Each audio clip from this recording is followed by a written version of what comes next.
خبر آپ کو دیں گے کراچی سے، جہاں پر سندھ فوڈ اتھارٹی کی جانب سے SOPs پر عمل نہ کرنے والی فاسٹ فوڈ کی دکانوں سے جرمانے کی بجائے اب بھتہ وصولی کی جا رہی ہے۔ اس بارے میں جانتے ہیں ڈان نیوز کے نمائندے عاصم خان ہمارے ساتھ موجود ہیں۔ عاصم، بتائے گا صفائی ستھرائی کا معیار برقرار نہ رکھنے والے فاسٹ فوڈ کی دکانوں پر جرمانے کی بجائے بھتہ وصولی کی جا رہی ہے، کیا معاملہ ہے، کیا ماجرا ہے؟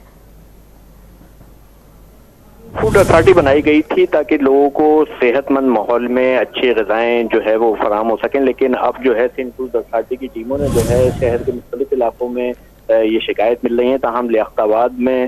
جو ہے رات کا ایک کارروائی کی گئی ہے جس میں مختلف دکانوں کو دکاندار ہیں، جس میں جوس سینٹر ہیں، فاسٹ فوڈ سینٹر ہیں، جن سے ڈرا کر جو ہے جرمانوں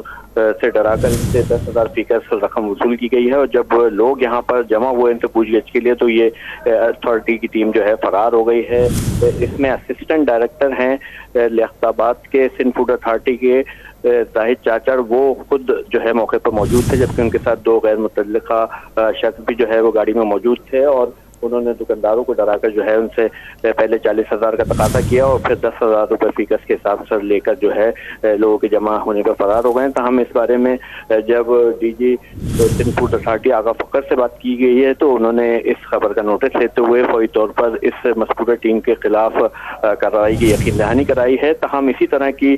دیگر علاقوں سے بھی شکایات مل رہی ہیں کہ سندھ فوڈ اتھارٹی جو ہے لائسنس کا کہہ کر جو ہے دکانوں پر پہنچ رہی ہے اور پھر وہاں پہ بستہ طلبی کر رہی ہے۔ بہت شکریہ عاصم آپ کا۔